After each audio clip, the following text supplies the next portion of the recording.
Lewis Hamilton has endured such an awful run with Mercedes over the past 2 seasons that he actually began questioning his own ability as a Formula 1 driver. It seems almost ludicrous that a driver so successful and skillful, a genuine megastar of motor racing, could encounter genuine self-doubt at this late stage of such an amazing career, but that's what happened. It seems Lewis almost couldn't believe it was possible for a team as great as Mercedes to produce 2 such terrible cars, and so he began to question himself as well as the team, for which he has won 6 World Championships and 82 Grand Prix. And it's this inner turmoil that surely led to Hamilton's father Anthony reaching out to Red Bull, a story that blew up in the build-up to the 2023 F1 finale in Abu Dhabi. And despite all the who said what debate around that story, we understand there was genuine interest from Hamilton's side to at least explore the possibility of making what would have been F1's ultimate bombshell move. We've now had some fresh insight into what Hamilton was feeling at the start of yet another bitterly disappointing F1 season. Hamilton has spent most of the past 2 years putting a brave face on Mercedes' chronically underwhelming levels of performance. He does a good job of this for the most part, but occasionally, after a particularly bad race or session, you can see cracks appearing and Hamilton almost openly questioning if and when this Groundhog Day is ever going to change. We know he's ultimately motivated by chasing an 8th title, but the awful Mercedes W13, with its unique size 0 side pods, spine-battering bouncing and superior levels of theoretical downforce that in reality were completely inaccessible, made realising that ambition impossible in 2022. Having endured the first winless campaign of his entire F1 career, Lewis headed into 2023, in his words, a little more cautious than he had been the previous winter, when Mercedes engineers tried to convince him the W13 was going to be by far the best car on the grid. But then, his first run in the W14 at a wet Silverstone came and went and left Hamilton feeling deflated again. It was only a tentative first few laps, but a driver knows it was clearly never going to be a Red Bull beater, and the iffy feelings Hamilton got at Silverstone were confirmed in the winter test days of Bahrain, where the car was around 0.7 of a second off the pace. The regulation increase in floor edge and diffuser height imposed to make F1 cars less prone to bouncing led Mercedes to be over-conservative in the ride height at which it pitched its aerodynamic map, fearful of a repeat of 2022. And of course, what followed was another long grind for Hamilton, longer than ever in fact. Hamilton now says his many years of F1 experience helped him channel his negative feelings into a productive outcome, basically working harder to try to overcome the problems. But it's worth remembering at this early point in the season, Hamilton was acutely aware Mercedes had made basically no progress compared to the year before. He was unhappy with the cockpit position, which he'd asked to be changed for 2023, the car was too nervous at the rear, and Mercedes continuing to develop its flawed 2022 concept over the winter, rather than abandoning it, had immediately proved to be a big mistake. Mercedes, of course, then did abandon this concept and did a sort of bodged job of conventional side pods and revised front suspension in the hope of gaining better understanding of what kind of floor and diffuser development could then be fully unleashed in 2024. And there were changes to senior management too, as Mike Elliott was moved out of the technical director's chair to make way for the return of James Allison. But in the meantime, you have a team massively underachieving again, having expected to be right at the sharp end, and a disillusioned star driver who feels his considerations haven't been given sufficient weight in the engineering equation. It's in this context that it's now worth reconsidering the significance of Hamilton's father Anthony making contact with Christian Horner.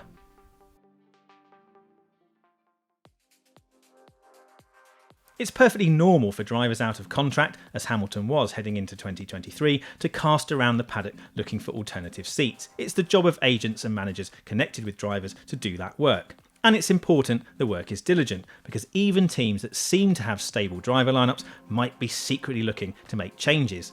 Contracts can be bought and sold, remember, and even if nothing comes of the talks, it can help drive the renewal price up if other teams are interested in your driver. It's well over a decade since Lewis Hamilton began having his affairs managed by different agencies, and so a long time since Anthony Hamilton could also call himself his son's manager.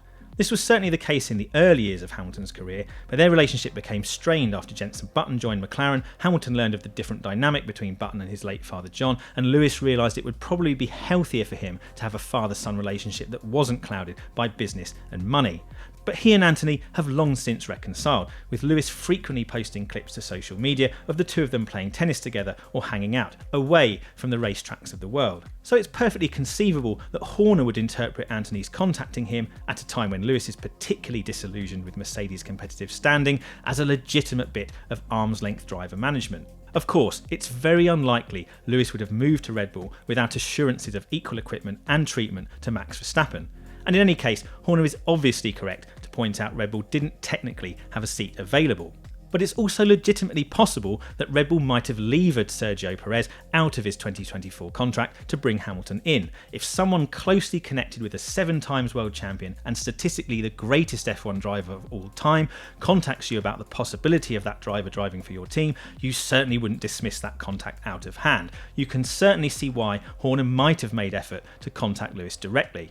Horner says he's known Anthony Hamilton for many years and describes him as a good guy and a proud racing father, but claims there was never any engagement with Anthony's inquiry.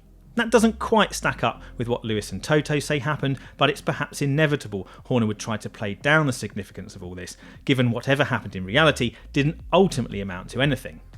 But it says something definitive about Lewis Hamilton's mindset in the early part of 2023, before he eventually signed that new 2-year contract with Mercedes that was announced at the end of the summer. This is a driver whose faith in the team with which he once relentlessly dominated F1 has undoubtedly been shaken by the major missteps of the past 2 seasons. He has admitted every driver would love to drive the RB19, just to see what it would feel like to access the sort of performance Verstappen has so regularly enjoyed. Hamilton has also repeatedly praised the amazing job Red Bull has done under F1's ground effect regulations, and Lewis has also consistently and eloquently explained the knife-edge balance Mercedes has failed to stay on top of while Verstappen has been dominating. But ultimately, Hamilton insists he would prefer to win that 8th title having helped rebuild Mercedes into a winning force, rather than simply jumping into F1's best car and trying to forcibly take that crown by going toe-to-toe with Verstappen on equal terms. Horner admitted the dynamic between Hamilton and Verstappen would be unlikely to work and very difficult to manage given their history, so while F1 fans and Netflix crews would salivate at the prospect of the two of them going up against each other in the same car, even if Lewis was at one stage seriously interested in switching camps, and even though Verstappen is on record saying he wouldn't mind having Lewis as his teammate, it's very unlikely Red Bull would have been able to accommodate that. Horner can rightly say Red Bull doesn't need the headache of trying to manage a modern-day Ayrton Senna, Alain Prost type rivalry. Lewis can say he'd prefer to beat Red Bull at their own game rather than join them. That concern Hamilton had on first driving the 2023 Mercedes seems now, at the end of another long, winless season, to extend into the future. It does seem to have affected his energy and demeanour. He says all the right things, but sometimes his expressions betray reality, and so it's difficult to know how he might react to a 3rd consecutive uncompetitive car at this stage of his career. Hamilton admits he even started to question whether his own driving abilities were on the wane, his mindset corrupted by unfamiliar self-doubt as Mercedes toiled, wondering, is it me? Is it the car? Do you still have it? Has it gone? That said, Hamilton feels his personal performance in 2023 was a step up on 2022, particularly in terms of race pace, and having reconciled those demons in his own head, now feels the pressure is firmly on Mercedes to make a fundamental step up in 2024. He says the engineers could change 100 things on the W14 without really being able to alter the car's behaviour. So out of whack and unstable was its basic aerodynamic platform, so the expectation will be that W15 has a much wider and more consistent window of performance, allowing Hamilton to do his best work much more often than a single qualifying session in Hungary. He thinks Mercedes has a better understanding of its limitations now, describes steps like the W14's Austin floor upgrade as a bit of genius that suggested the team was finally moving in the right direction. But he also knows that even if Mercedes makes a giant stride over the winter, Red Bull has used most of its 2023 development time to work on an even better car for 2024. Hamilton isn't like Fernando Alonso, hasn't had the break from continuous F1 to re-energise himself. The past 2 seasons have taken their toll. He does his best to exude optimism, to motivate his team, but he also appears slightly down, deflated, despairing even.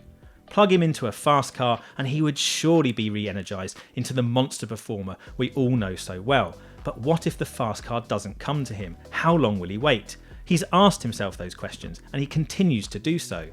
He describes F1 seasons now as long and gruelling, says it's no longer easy to stay at your best, to stay committed, to keep up the training, to continue to deliver constantly. He feels the inescapable pressure of public scrutiny, much harder to deal with when weighted by that extraordinary track record, which means any fresh success is greeted with a shrug of "so what" by onlookers, while the consistent underachievement of recent seasons makes greater waves than ever.